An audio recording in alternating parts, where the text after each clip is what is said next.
안녕하세요. 공부하는 본부장입니다. 오늘은 약을 처방할 때 환자분들이 자주 하는 질문 몇 가지를 추려 말씀드려 보겠습니다. 첫 번째, 먼저 약을 오래 먹어도 건강에는 문제가 없나요? 정형외과에서 사용하는 약제들은 안정성이 높은 편이긴 하지만 장기간 먹으면 분명 문제가 될 수 있습니다. 장에서 흡수되어 순환계통을 거쳐 신장 혹은 간을 통해 사라지는 그 순간까지 몸의 정말 다양한 부위를 거치게 됩니다. 따라서 대표적으로 알려진 속쓰림 같은 소화기계 문제 외에도 나이나 체질에 따라 다른 사람에게는 잘 안 나타나는 부작용이 발생할 수도 있습니다. 그러니 약을 드시면서 이상 징후가 발생한다면 반드시 의료진과 상의하시기 바랍니다. 처음 1, 2주 동안 먹었을 때는 괜찮았는데 장기간 복용, 한 달, 2달 정도 먹었을 때 나타나는 부작용도 있으니 반드시 몸에 문제가 있으면 의료진과 상의해야 합니다. 저희 경우에는 환자의 과거력이나 연령에 따라서 필요하면 1년 혹은 2년에 한 번씩 혈액 검사를 통해 몸에 문제가 없는지 아니면 특별한 이상 반응이 없는지를 확인하곤 합니다. 자, 두 번째 질문. 이미 먹고 있는 약들이 많은데 더 먹어도 되나요?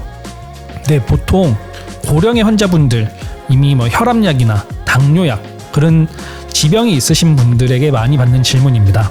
다행히도 소염 진통제나 해열 진통제의 경우 다른 약들과 상호작용이 적은 편이라서 대부분의 약들은 함께 복용해도 됩니다.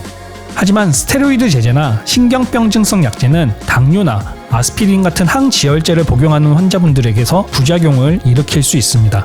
흡연도 마찬가지고요.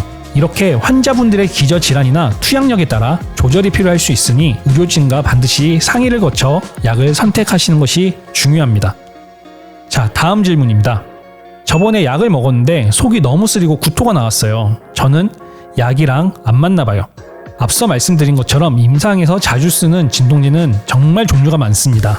제가 기본적으로 사용하는 약들만 해도 10여 종류가 되고 가장 많이 쓰는 소염 진통제만 해도 3-4가지 종류를 약속 처방에 놓고 골라서 쓰고 있습니다.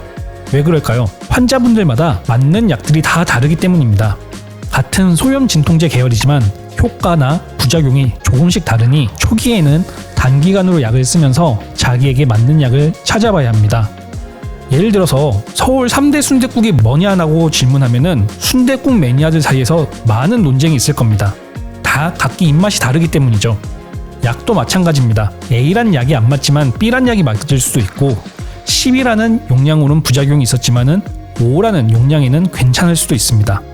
그래서 단순히 나는 약을 먹었는데 부작용이 있었으니 안 맞는다 라고 단정하지 마시고 어떤 약이 안 맞았는지 반대로 어떤 약이 맞았는지도 기록하고 의사와 상의하면서 자기에게 맞는 약을 찾아가는 것이 중요하다고 생각합니다.